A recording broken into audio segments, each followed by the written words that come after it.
આજે આ કેન્દ્ર સરકારના અને ગુજરાત રાજ્યના ભારતીય જનતા પાર્ટીના એક મોટા કદાવર મંત્રીશ્રીએ ગુજરાત રાજ્યના અને સમગ્ર દેશના કોળી સમાજનું એક આજે હળહળતું અપમાન કર્યું છે, ત્યારે આ મંત્રીશ્રી પોતાની એક ભારતીય જનતા પાર્ટીની સભામાં એમ બોલે છે કે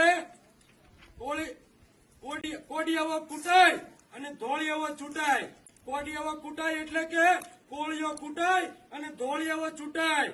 એટલે આ મંત્રીશ્રીએ આજે ગુજરાત અને સમગ્ર દેશના કોળી સમાજનું મિત્રો આજે હળહળતું અપમાન કર્યું છે.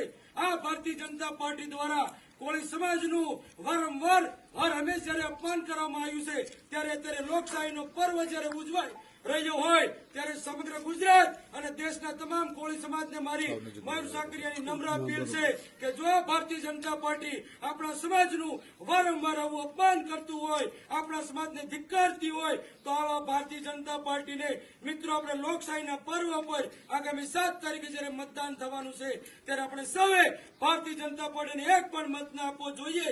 અને તમને કદાચ કોંગ્રેસ ના ગમતી હોય તો મિત્રો નોટામાં મત આપી દીજો, પણ ભાજપને મત એક પણ ન આપતા, જેથી આપણા કોળી સમાજની મિત્રો અસ્મિતાનો સવાલ છે. જય જય કોળી સમાજ.